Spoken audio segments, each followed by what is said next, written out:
Ces cives, c'est des cultures intermédiaires qui viennent s'intercaler entre des cultures alimentaires. Des cultures de seigle qui viennent s'intercaler entre deux cultures de maïs. C'est-à-dire qu'on récolte notre maïs fin septembre. Tout début octobre, on vient implanter une cive d'hiver. Cette cive reçoit à ce moment-là un apport de digesta, donc, qui vient de notre méthaniseur, donc qui fera office d'engrais. Le seigle est une culture d'hiver, donc elle se développe pendant l'hiver. Arrivé le mois de février, la sortie d'hiver, la culture repart en végétation. Mi-avril, fin avril, on a un seigle qui fait entre 1 mètre et 1,50 m de haut. C'est vraiment une culture immature que l'on vient ensiler et stocker au méthaniseur pour nourrir le méthaniseur. Avec des déchets, notamment des déchets de maïs doux, issus de l'industrie du maïs doux, avec des issues de silos, des déchets de meunerie, qui sont d'excellents déchets pour la méthanisation, qui avant étaient des déchets qui aujourd'hui deviennent des sources d'énergie qui sont très valorisantes pour la méthanisation.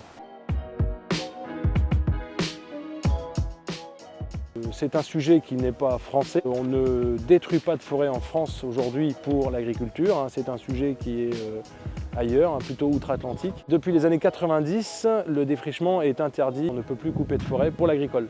Voilà. Aujourd'hui, au niveau national, c'est plutôt la surface agricole qui baisse au profit de la surface forestière ou, malheureusement, de l'urbanisation. Donc c'est des cultures qui ne pourraient pas arriver à terme parce qu'on n'a pas un climat localement qui nous permettrait de faire deux cultures alimentaires. Donc la culture est immature, on la récolte immature sous forme d'ensilage pour alimenter le méthaniseur.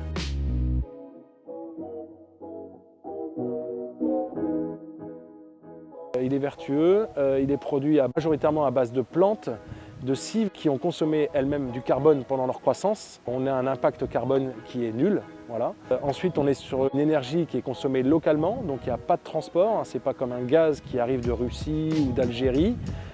Donc c'est un gaz qui est produit localement, qui est consommé localement. Donc on limite forcément l'impact énergétique avec les coûts de transport. Il faut savoir que les cives d'hiver que l'on cultive ici majoritairement pour alimenter notre méthaniseur participent à limiter la pollution, si on peut appeler ça la pollution, avec le lessivage d'azote qui peut arriver l'hiver sur les reliquats azotés de la culture du maïs qui était là pendant l'été.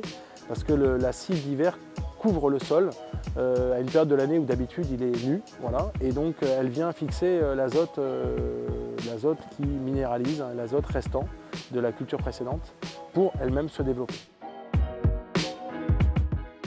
Impact sur nos exploitations avec une consommation moindre, réellement moindre d'engrais, on va dire principalement chimiques.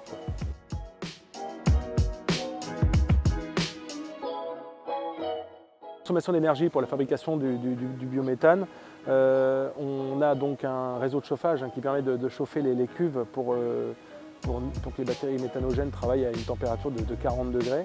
Et donc pour chauffer ces cuves, on utilise notre propre biogaz, notre propre énergie qui est produite sur le site. Ensuite, on a une consommation électrique sur le site qui n'est pas négligeable.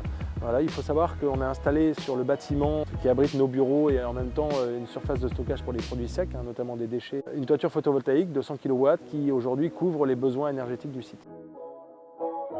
On n'est qu'au début d'une aventure.